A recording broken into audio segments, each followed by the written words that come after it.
हुआ है सर्वधर्म सभा का, और अब प्रधानमंत्री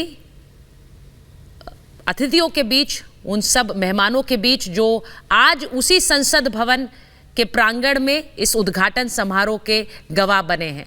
इसमें केंद्रीय मंत्री भी हैं, सांसद हैं, मुख्यमंत्री हैं, और सबसे अहम वो श्रमिक हैं जिन्होंने दिन रात एक करके इस संसद भवन के निर्माण कार्य को अपने लक्ष्य तक पहुंचाया कि आज एक रिकॉर्ड समय में ये संसद भवन बनकर तैयार है। उन सबसे मिलते हुए, बात करते हुए प्रधानमंत्री नरेंद्र मोदी उनका सम्मान पहले किया, और वो सब जो इस संसद के निर्माण में लगे रहे, अलग अलग स्तर पर, एक युद्ध स्तर पर काम हुआ इस नए संसद भवन की इमारत को खड़ा करने में, और अब इसकी जड़ें मजबूत करने का जो दारोमदार है उन सांसदों पर होगा जो इसके अंदर बैठेंगे, जो आसीन होंगे। प्रधानमंत्री नरेंद्र मोदी हाथ जोड़कर सभी का अभिवादन स्वीकार करते हुए और सबको धन्यवाद देते हुए भी कि वो आज इस मौके का गवाह बनने के लिए वहां उपस्थित हैं। ये तस्वीरें इस वक्त प्रधानमंत्री की। जी हाँ, तो ये तस्वीर दिखा रही हैं, और इसी के साथ जो पहला चरण है वो समापन उसका हुआ पूरे विधि विधान के साथ।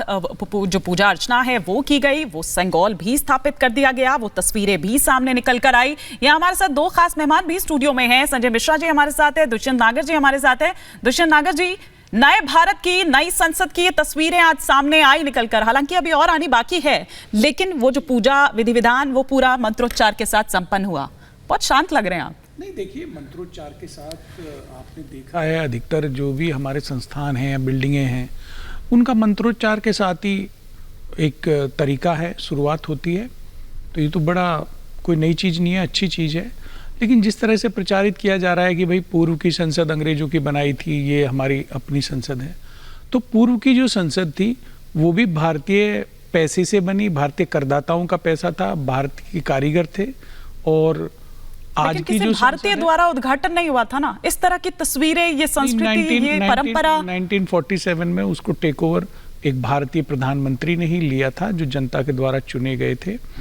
और वर्तमान संसद भी भारत के ही करदाता के पैसे से बनी है, और भारत के मजदूरों ने, भारत के इंजीनियरों ने ही बनाई है।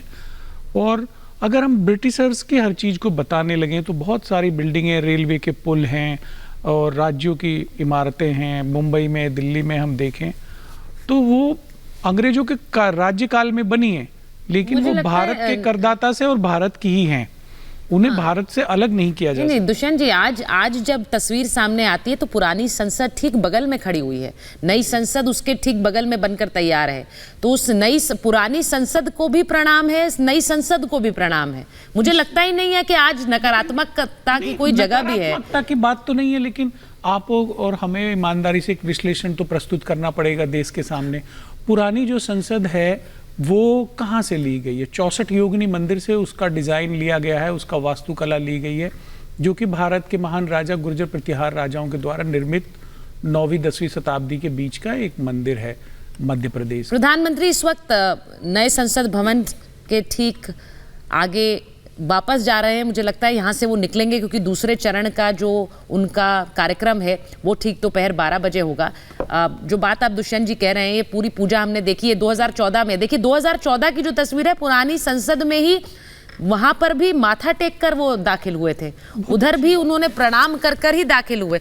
तो नई संसद का उद्घोष या नई संसद का सम्मान का मतलब ये नहीं है कि पुरानी संसद का सम्मान में कोई कमी है। इस बात को मुझे लगता है हमेशा याद रखना चाहिए। हम